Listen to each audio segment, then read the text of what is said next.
subject areas, ways to focus deeply in different parts of the program. I want to emphasize that you're not required to do a specializations. You can still do our core MSJ program as it has been for years and continues to be improved, but you also have the option to choose a specialization if you would like. So we're going to just let Desi go first. Oh, she's there. I see you here. Desi Hanford is one of the leaders of our business, money, and markets specialization. She, before coming to Medill, she was a reporter for Dow Jones. She has written for Wall Street Journal, Associated Press, New York Times, many other places. And she will tell you about how the business, money, and markets specializations is going to go. You need this screen on? Yeah. Okay. It's this little button here. Like Emily. Okay, I have a question for you, and that is, how many of you like money? Raise your hand, please. Hey. Anyone not like money? Because if you don't, come see me. I will gladly take it out of your hands. No problem. So good. Okay, you like money. So you know what? You like business. You like life, because money is what makes the world go round. You have to have it. And if you don't have it, you don't get to do as many things, if you will, with life. And businesses don't get to do that many things. And so really, business, money, and markets is about the story of money. Whether it's the stock market, the bond market, consumers, sports, entertainment, social justice, the decisions we make at the federal government level, at the state level, and the city level, and all you have to do is look around at the city of Chicago and the state of Illinois to see how much money plays a role in what gets done and what doesn't get done. So it's not just numbers. It's the decision you make whether you go to buy a latte at Starbucks. It's the decision you make whether you come to graduate school. It's the decision you make whether you should buy a used car or a new car. It's much more than what's going on in the stock market or the bond market on a given day. Because again, if you don't have money, you are limited in what you can do. So, just to give you a few examples, we have stories in business that talk about how much money companies earn or lose, right, every day. Google turning a profit, becoming Alphabet, the name of the parent company now. Definitely the core business stories, but that's not the real story. The story with earnings, Google's, are what does it mean for the company's growth? What does it mean for people who use it? What are the options that Google has in front of it when it makes money? Who are Google's competitors? And all of that is embedded in the numbers. And the numbers only tell you part of the story. You as a reporter have to go out and find what's out there. The federal government. How does the federal government spend money? How can you find the money? How can you find the numbers? Where, as a society, do we allot our funds? What are our priorities? It's money. It's business, it's money, it's markets. All right, everybody, right? When Apple comes out and says we're going to release a new product, there are lines down the street. Michael Jordan is opening stores. You may have seen it on the news last night or in the papers this morning, right? People were lined up well in advance of that store opening. Michael Jordan is not opening a store if he can't make money. So how is he making money? How is he appealing to consumers? How is he going to convince them to spend money on his merchandise, hats, t-shirts, socks, shoes, instead of spending it somewhere else? Okay, this pains me being a coach. And John is, I know, as well. But money obviously goes well off of Wall Street and Main Street into many other areas. Goes into sports, right? Who's going to sign the high-priced free agents during the off-season? Where do teams allot their money in terms of players? How much money do teams get from the state governments and local governments in the form of tax increment financing? If there is a stadium that is going to be owned by the owners of a football team, Los Angeles, who's going to pay for that? And why? And if that money is used there, where isn't it being used? Again, business decisions going back to money tied to the stock market and the bond market. If they're gonna have to borrow money, they're gonna have to sell bonds to do it, okay? Planet Money, which is a wonderful place to follow business and economics. What will you actually pay for your college year? What will you do? Where will you get that money? So another aspect of it. What happens, why is what happens 7,000 miles away from here affecting what's happening here? Why is it affecting the health of our economy and what we pay for certain items? And what is with Netflix? What is the future of Netflix? Business is ultimately about people. It's about numbers, but it's about people, and it's about getting into the details. If you do the specialization, you will find yourself here in Chicago covering business stories. You will find yourself hopefully in Washington, D.C. covering business stories. San Francisco and global is the perfect opportunity to go do business abroad. But what I want to leave you with is that business is much more than numbers, much more than stocks, much more than bonds, much more than commodities. All play a vital role in business, money, and markets, but it's really how numbers affect individuals. And if you go into the specialization, that's what you'll focus on, and you'll get the added bonus of learning a lot about personal finance that you can use in your daily life. We don't talk about that much because it's like a secret side thing, but you will be a better consumer for it. So, thank you, and I hope you consider it. Thank you, Debbie. So with these specializations, I'll add, before I introduce Rich, is, as I mentioned before, in the first quarter we have reporting classes, and as they've operated for years, we teach reporting really in any subject area. With the specializations, you can begin to report in that subject area that you want to specialize in from the first quarter, continue in the second quarter, and throughout your time at Medill. So it's an opportunity to start sooner if you're interested in a particular topic. If you're not sure if you're interested in a particular topic, or you really want to have a more generalized skill set, again, you don't have to pick one of the specializations, and you can still do that, but the specializations give you that opportunity to begin sooner. Rich Gordon is going to talk to us about media innovation and entrepreneurship. The business, money, and markets, by the way, specialization will start in the fall. Media innovation and entrepreneurship this summer. Rich comes to us from the Miami Herald, where he was the projects editor and new media director. He's also done many research reports on new media. He's a winner of the Night News Challenge grant. I think he's a winner in general. He's going to talk to us about media innovation and entrepreneurship.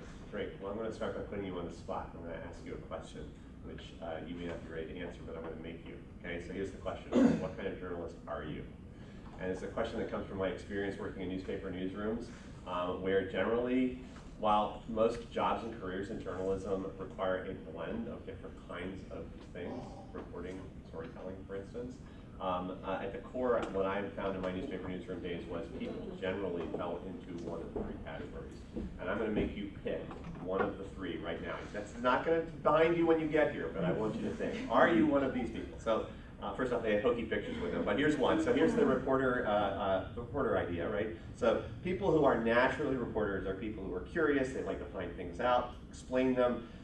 And this was me, actually, when I got started. They love a job where you actually have the right to go ask people questions and they answer you, okay? It's a great thing, okay? The second category is the storytelling idea. So here, what gets you excited is the idea that you want to tell stories, right? You want to put, and it doesn't necessarily mean what form. You might do it in text or video or audio or interactive, but it's about storytelling. And then there's this third category that's harder to put into one word. So I'm calling it the publisher, producer, editor, entrepreneur category. By the way, do you know who that is up in the upper right? Hamilton or Franklin? Ben Franklin, right? So he's actually a great example of somebody who was all of these things, right? Also, at that time, the guy who wrote the content knew how to run the presses, which is actually very similar to the world of today, when conceivably, if you're working on the web, you are not only writing for it, you actually have to know how the presses work in order to be effective at what you're doing. So, you have to pick one of these three. Understanding that right now, in the real world, your job might be a blend of more than one of them. But just give me a show of hands. Those of you who think you're sort of naturally reporters, raise your hand. Okay. Those of you who think you're sort of natural storytellers, raise your hand. And we have any publisher, producer, editor, entrepreneur types here? Okay. So what I find when I ask this question of our current students is about a quarter of them think that's them.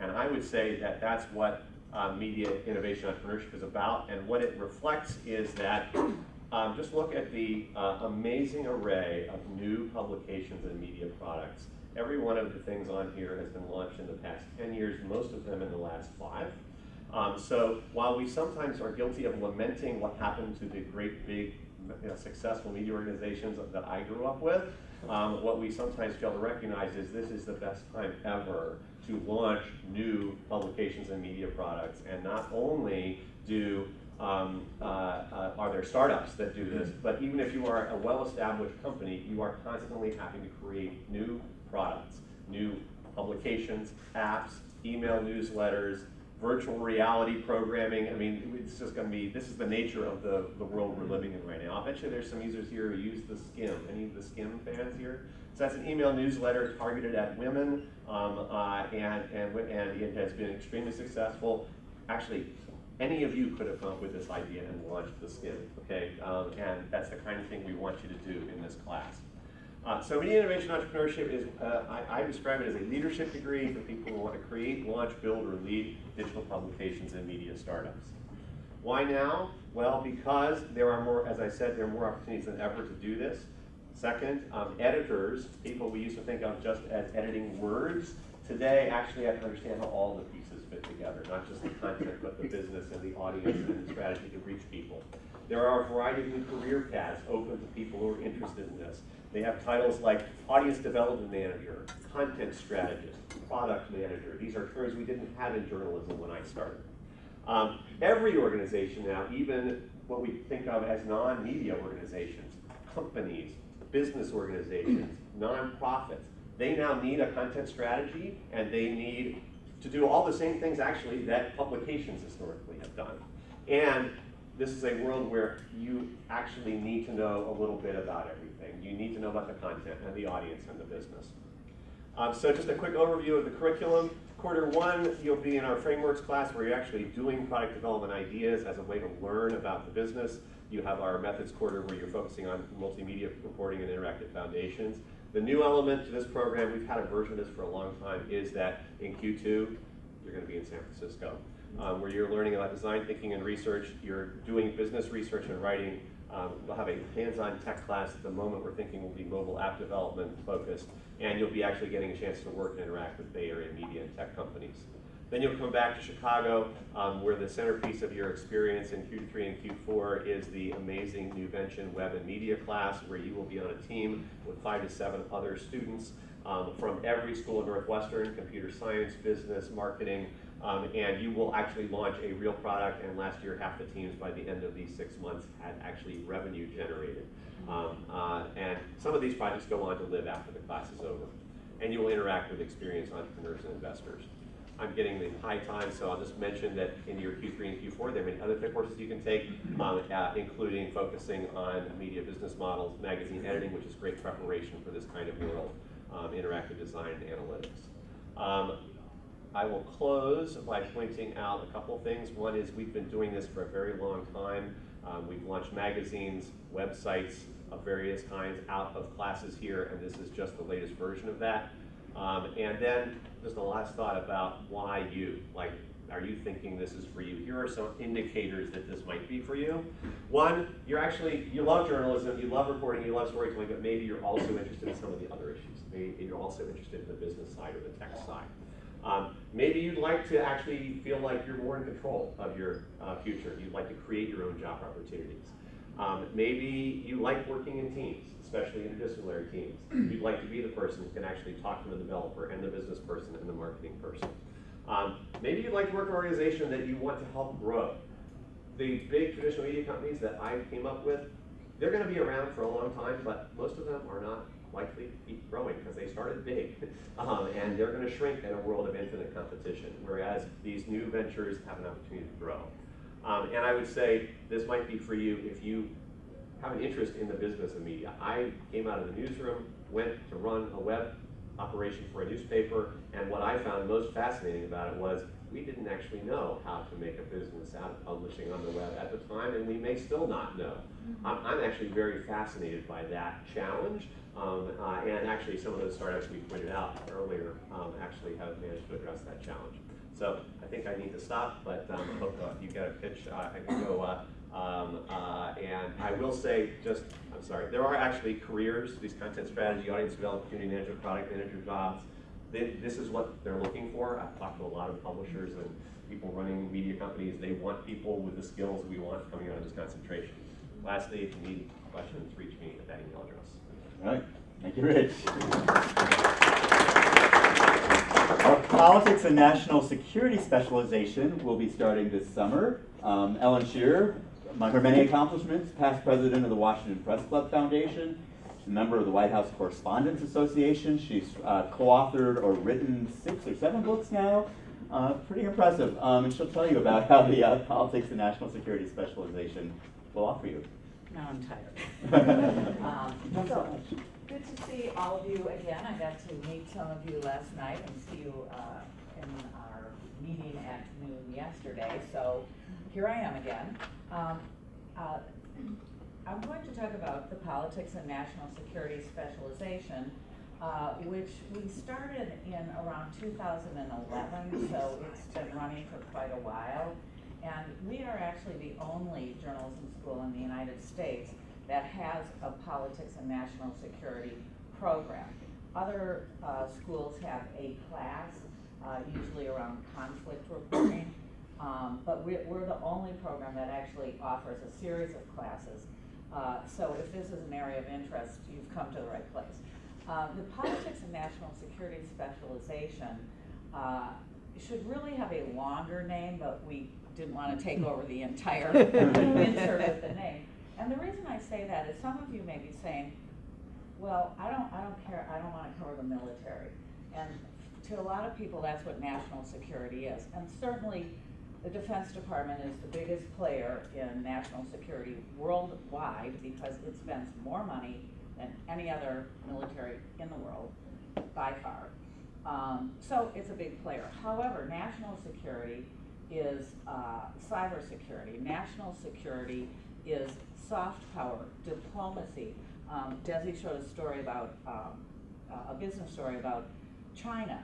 Well, the soft power relationship with China and trade is a huge national security story, as is climate change.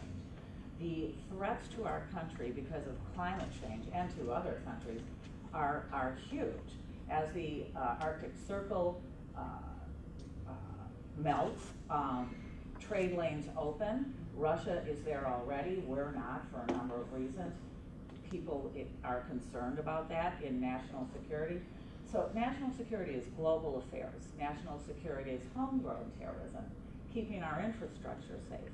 So I just kind of, and that's like tip of the iceberg. And the intersection with politics is clear because unless the policymakers and politicians support the Defense Department or support the concerns around climate change, nothing happens in that area. In addition, politics in this country certainly is kind of the coin of the realm in trying to get policy accomplished. And so it's a fascinating intersection. And right now is a wonderful time to be looking at politics because I think the House Speaker issue, the fact that there's not a Republican who actually wants to be Speaker of the House, is a profound change in party politics that I think will be really interesting to explore in coming years. So the topics are broad, and if this is an area of interest to you, let's talk about how you define it, because we're pretty expansive, as you can tell, in our definition. So, if you decided that this was the right place for you, you would spend your first 6 months here in Evanston, Chicago, and then your second 6 months in the Washington program. In your first quarter, as you would be in the in the Evanston campus, taking a number of courses, but you would have some reporting focus on politics and/or national security. You would then move to Chicago, and in the content lab, you would be kind of looking at those areas like domestic security. Students here there was a great story on the security of Chicago's rivers against bioterrorism, and the science around creating the next vaccine to prevent another Ebola crisis. So that's all national security. From there, you move to Washington. And one of the big parts of this specialization is the experiences. Before you start classes in Washington, you'd embed in the National War College for 2 days. The students currently in the specialization are leaving November 5th from here to embed. And that is the senior military college in the United States. So you'd be discussing issues with colonels and future generals. From there, you take classes in Washington, a seminar in covering conflicts, terrorism, and national security. And then you'd be in our Washington reporting program, covering politics and/or national security. You'd also take, in Chicago, a politics and national security seminar to kind of get a deep dive into the political issues and national security issues facing the country. We also have several other experiences throughout your time in Washington. You'll take a 1-week hostile environment training course, which is eye-opening and is terrific whether you stay in this country or go elsewhere. We did a great exercise last week when we were on our training of how to be safe in a mob situation when a crowd turns angry, as has happened in Ferguson, in Baltimore, in Egypt. So you don't have to be abroad to use the tools you learn in hostile environments or Congress. No. Just a snarky aside. Then you'll finish up your politics and national security specialization with an in-depth reporting project. Our current project is on how is the United States doing enough to prepare for the next pandemic. Students are leaving tomorrow for Thailand because there's some interesting efforts being done there. Other students are going to Pakistan, and then the final group will go to Guatemala, where the CDC is running a prevention program. So that's a really in-depth dive. Now, the other part of our program is that everything you do in Washington is for publication. Our Ebola project is going to be published by Vice News. Last year's project was published by Global Post. Washington Post was one of our media partners. And when you're reporting in the Washington program, again, Vice News, Military Times, USA Today, a number of major media outlets. You also, in your third quarter, will be traveling perhaps to Guantanamo. I say that's if you did badly, we send you to but to cover the military commissions there, and we've been to Fort Bragg, a number of bases. We had an experience at 29 pounds. So we really want to get you out and embed you, for instance, to move to politics in political campaigns. Be on the inside of the campaign and see what it's like. So very short explanation of a, I think, very robust program that really allows you to leave Medill as a reporter or storyteller with a depth of experience and knowledge that will get you jobs at Politico, Congressional Quarterly, CNN, Reuters, AFP, Foreign Policy, Military Times, and UPI.com, among others. And we're going to do questions later. Right, Okay. right. Thank you, Ellen. I gave our faculty really tough assignment, saying 5 minutes to describe everything that you do. So that's why we're going to have some Q&A later. So Candy Lee is here to talk with us about our sports media specialization. Candy, among her other accomplishments before coming here, was Vice President of the Washington Post, President of ULS Loyalty Services, which is the sister company of United Airlines. She's a publisher of Harlequin Enterprises, which publishes in 100 countries. And we are very fortunate to have her on our faculty and here to talk about sports media. So I'm excited about sports. I didn't bring slides. I actually brought balls to send to you, but I've been warned off that. But I'm happy to talk to all of you over lunch. The lawyers, the insurance. The lawyers said no. So the sports media, we have arguably more people in sports media than any other school in the country. And many times you will see people actually having some kind of purple pride in their, any of you watch, pardon the interruption, have seen Mike Wilbon holding something, a Wildcat, or Mike and Mike. Anybody listen to Mike and Mike? Yeah, so, so we have lots of people out there, lots of people at ESPN and all across the board. But we didn't have a sports specialization. So the sports specialization is actually fairly new. Our thinking still is that you need to be a well-rounded journalist and that you actually going to take some classes where you immerse in thinking about sports, but we actually want you to come out of here knowing the fundamentals of all the areas that were talked about in the previous panel, because for 2 reasons. Will Vaughn will be the first to tell you that sports was the soundtrack of his life. He loved sports, he was passionate about sports, but many people that came out here thinking they wanted sports became general managers of television stations, became head of major broadcast stations, etc. And so that you need this great grounding. But sports media is exploding, and there are a lot of opportunities for our students. People who go into the sports media specialization can do some sports even in the foundational piece of the first quarter, and then you start to expand. So it doesn't matter if you're doing broadcast or you're doing a magazine or interactive. We want you to specialize in your particular mode of storytelling, but have sports as part of your central interest. But when Desi was talking about the business of building stadiums, it's a business story and it's a sports story. The people who are interested in health, concussion is a sports story and a health story.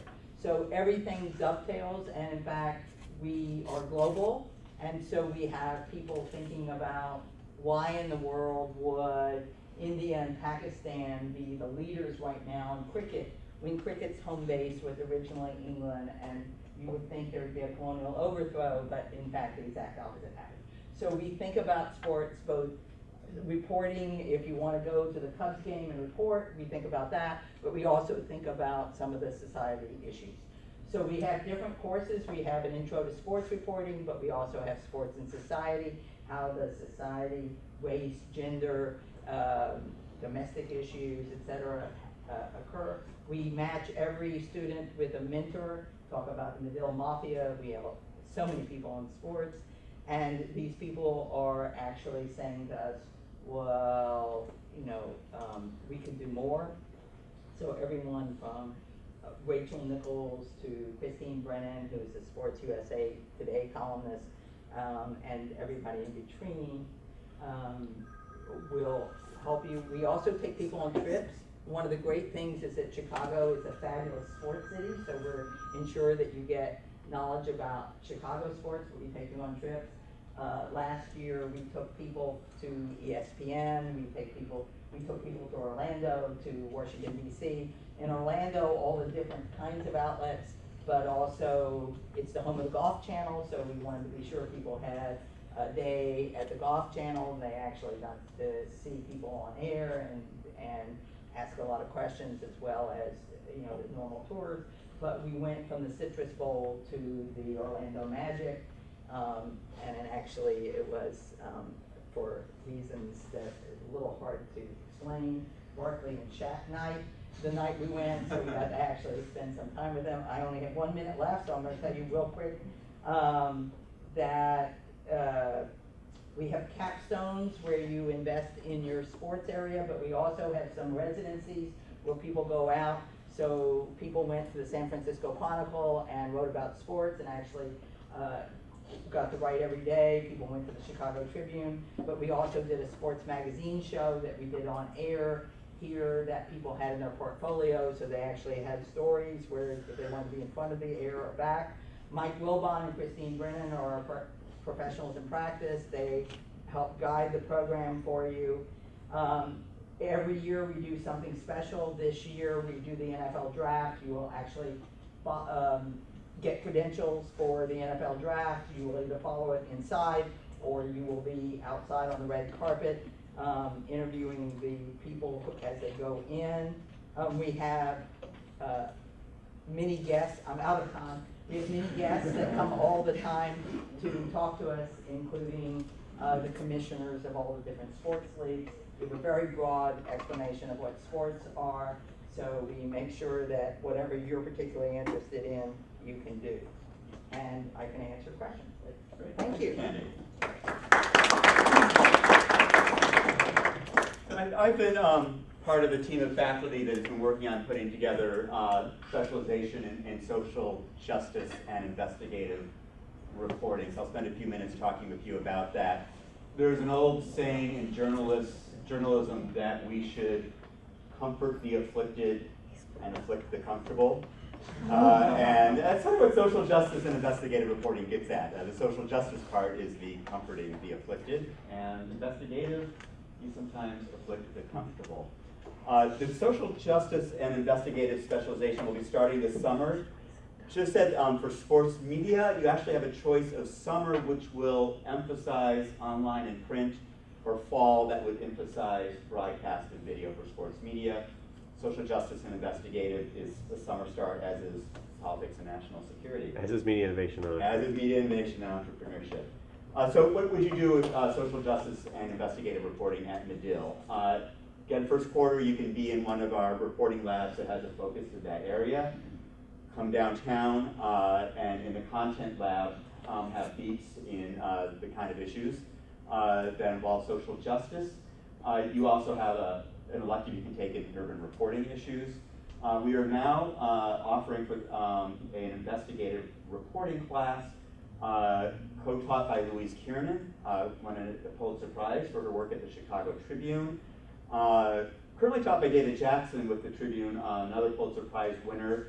And not sure if David's will still be teaching, he's a professor in practice right now, next year, but we will find someone else to partner with so that your investigative reporting is working with a reporter who is still working at a publication on a project that will be presented to the world. So your investigative skills, you're learning in the classroom, but you are doing by learning by doing, by working on a project that is going to be very real. We also have the Medill Justice Project. I know some of you are familiar with that. It is it's won, I think, 44, or been a finalist for 44 national awards, including the Robert F. Kennedy Humanitarian and Journalism Award most recently. It works on the criminal justice system, possible wrongful conviction cases, systematic problems with our criminal justice system. Project they did last year examined shaken baby syndrome, in which many people have been sentenced to death row for, and they uncovered that a lot of the science behind those convictions for shaken baby syndrome actually are rather dubious, shaky, so to speak. And they created the first database about national cases involving shaken baby syndrome. Some of their reporting and research actually has gotten people out of jail. They've won many awards for that. And they did a story in conjunction with the Washington Post on that. So both the investigative reporting class, Watchdog project are by application, but opportunity for you guys in the master's program. Social Justice also does a partnership with a lot of community journalists. It's called the Social Justice News Nexus. I loaded this on the computer about 2 hours ago, so hopefully it's still going to run.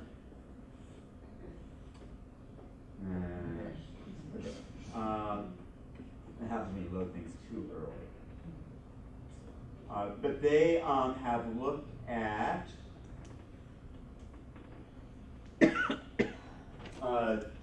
issues. The first time they did it, they looked at drug laws and the number of people who are being incarcerated for violations of drug laws and the impact that has on communities, on people's lives, and on the prison system.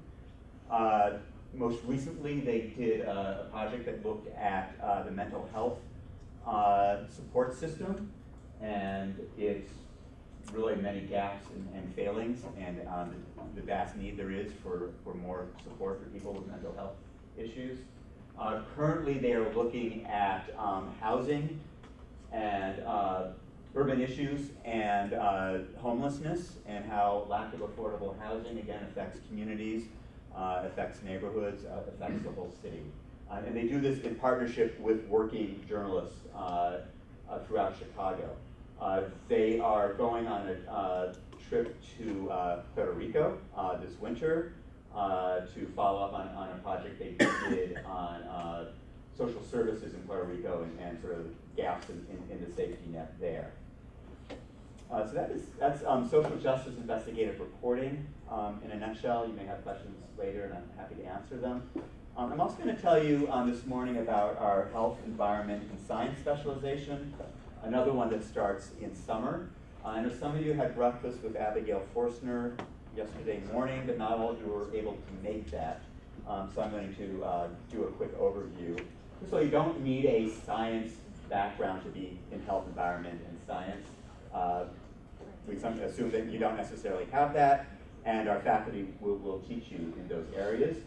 We offer specific science journalism classes, as well as opportunities to start reporting in your first quarter reporting class, as well as here downtown. You can have health, environment, and science beats. We also have practicums that we've been running for years, which is an opportunity for you to do something. You could work in a hospital with surgeons. You could work at the Fermi Lab or the Argonne National Laboratory, doing some real hard theoretical science. Astronomy observatories they've gone to, nanotechnology labs, and many other places around the country and indeed the world. Let's see if this video works. This is one that one of our students did this year, Angela Barnes, and the video will explain itself. These ordinary rescue dogs are doing extraordinary things for science. A research team of doctors is using canines' super sense of smell to detect thyroid cancer. Dr. Arnie Ferrando, the project's principal investigator, says this is the first study of its kind, and the dogs have shown a high degree of accuracy. We conducted a reliability study that showed that the dogs could accurately detect the difference between a cancerous urine sample and blood sample versus a non-cancerous. In other words, a blood and urine sample from a patient that had cancer versus one that didn't. And they were anywhere from 97 to 100% accurate.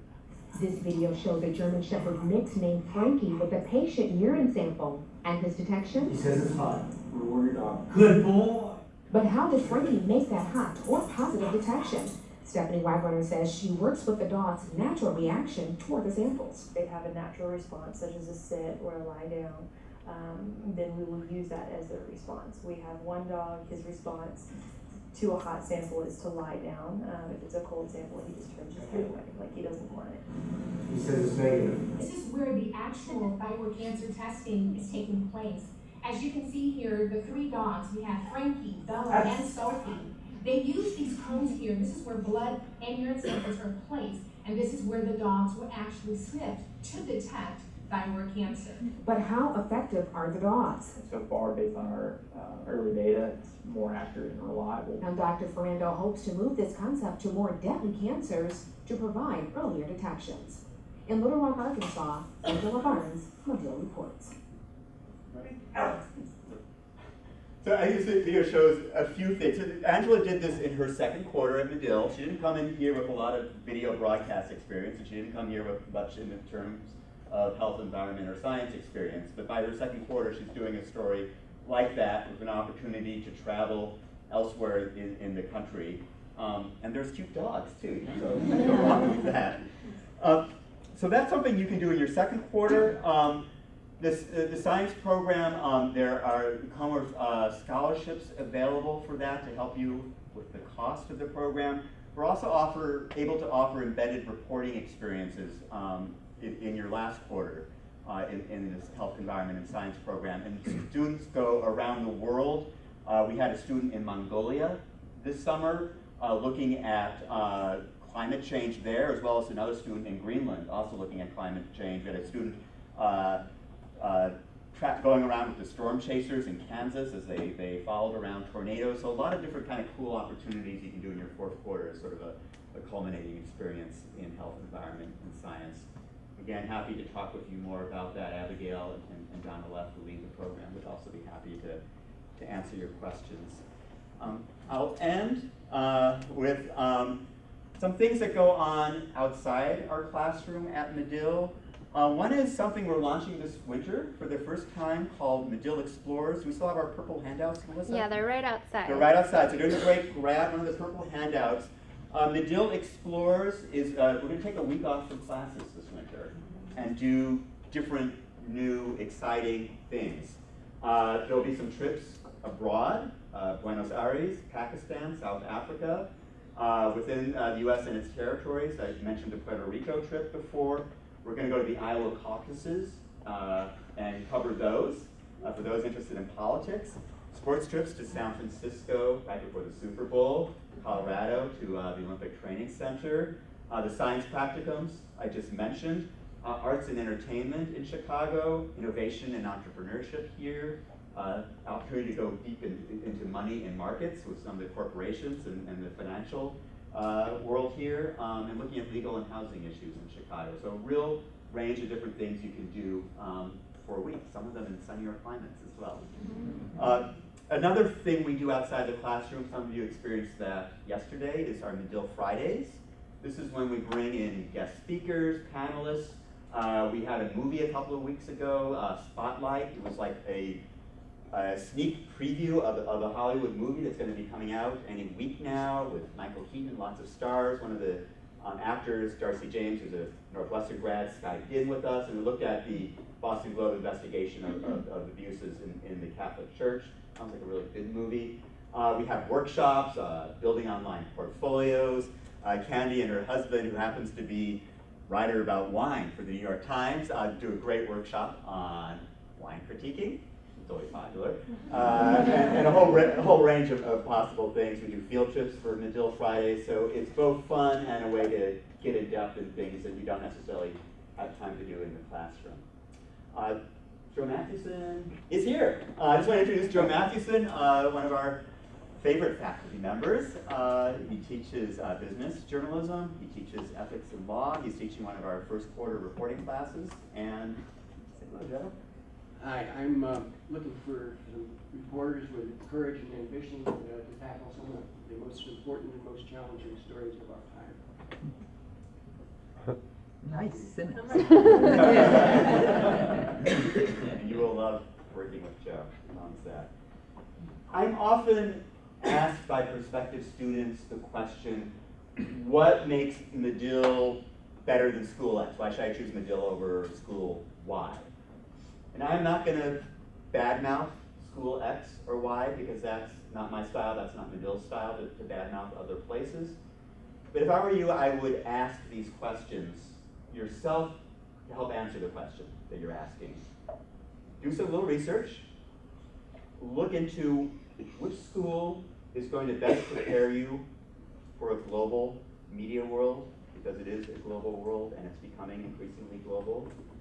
Which school is going to best prepare you for a digital media world, not just to be a participant, but to be a leader? Which school is going to offer you multiple locations in which to learn? Which school has been teaching, reporting, and writing really well for a long time? And which school is going to have the kind of faculty who are really going to work side by side with you, coming in with great professional research experience, but who are here passionately devoted to teaching you? I think you maybe got a taste of that this morning from hearing from my colleagues, and I think you'll get a sense of that looking at our website. I think you'll get a sense of that if you email or call us with follow-up questions. So ask those, when you ask why choose Medill over another school, do a little research yourself, come up with your own answers. I think those answers will lead you here, and we'll be happy to see you there. Thank you. So we've got a little time for Q&A. We ran a little bit over, but I want to make sure you have some time for questions. We'll take a break, and then we'll come back here and present you with information about admissions and career services and student life and all that good stuff. So we can all gather back here if you guys have questions, and Joe Canals and Scott can chime in as well. So what do you guys want to know? Yeah, man. So if you choose a specialization, do you have to kind of know what you're getting into before you apply and you start in that specialization at day one? Yeah, I think it's a good idea to know, do a little research, talk to us, know what you want to get into. Specializations are really for people coming here with a strong sense of what they want to do in a particular subject area. If you're really not sure, we still have the whole rest of the MSJ graduate program. And as I've been noting, and it's on the admissions site, different specializations start in different quarters, so we can have a strong cohort together and make sure we offer the classes you need and want in those areas. Did I answer that? John, can I just Sure. add to that? The specializations, though, are all designed to ensure that if you want to become a professional in video storytelling or in investigative reporting or in long-form narrative or in news reporting, each specialization ensures that you get the skills classes and the time spent in those areas. So it's not, in terms of the techniques, those are all included. Those are completely compatible with all the specializations. So you still learn how to write and do video, but you're going deeper in a subject area. And there's nothing wrong not being sure what your Yes. place in this world is. That is really what the sort of the core curriculum is about, is to help you figure that out. And you literally figure it out. You may figure it out quarter by quarter, that as you go through the curriculum, which is great. But yeah, the specializations, the way I see it is, you should have some idea what you want out of the program, and that's also great if you know. And that's part of why we're talking to you, is maybe the light bulb goes on when you hear about one of the programs the specializations that we're launching. Say you start the program without a specialization, is the goal for your students to find one and really focus in on one? I mean, how does that work? Not necessarily. You can go through the whole program as students have for many years without that particular subject specialization. And you want to focus on broadcast and video, but not necessarily do sports or business or health. You do that by all means. But there would be an opportunity if there is room in the specialization, if it has, sometimes there's a seat or two available. If like midway through your first quarter, you know what, I really want to do business, money, and markets. You wouldn't necessarily have that first quarter class, but we could probably find a way for you to join in, because we know students change their minds. You just have to recognize, be aware, if one of those ideas is lurking in the back of your head, be cognizant of when that concentration starts, because the whole idea of having these specializations, or one of the key elements of it, is we want to make sure that we have the course offerings for the people who know what they want. And so if you come in a different quarter than we offered, or if you don't get into the specialization, you may not have all the course options for somebody who applies from the get-go. So I'm going to ask the antithesis, very polymath question, which is, if you think that if you are as passionate in one specialization as you might be also in another. Like say, for example, personally, I'm incredibly eyes on the digital innovation element, but I also want the opportunity to stand out in the depth of reporting. I think I can. So let me try to answer that. So it's a good question. If there's one thing I hear over and over again from my MSJ advisees, it is, oh, there's so many great things to do here, I can't do them all in a year. So the first thing I would say is, there's so many great things to do here, you can't do them all in a year, okay? That's number one. Number two, don't spread yourself too thin in a year that you don't come out really good at something, okay? Because that's gonna be your path to a career. At the same time, what you will see is the specializations draws on courses that are being taught to students in the specialization, in a different specialization, or in sort of the general curriculum. So it's not like you're only going to be in class with the people in your specialization. There's always room to carve a bit of personality, your own unique path through the curriculum. Even within any of these specializations, there are electives that you have room to take. So you have some flexibility in going through that. I would say if you choose a specialization, you will have let's say less room in your schedule for sort of pure whimsical electives that you want to pursue, and you'll need to be again come in with a plan if you're coming into the specialization. At the same time, many of the courses that we teach in the specializations will be available to people outside the specialization. So it's really, there's room for you to customize your degree. And of course, there's always the option, as John mentioned, to do more than one thing and do it in longer than a year, if that is something that you are able to manage in time and money and other things. So. Can I have one more thing? Sure. The other thing is, you've heard all of us talk business, sports, politics, digital, and you can see that there's cross-pollination, right?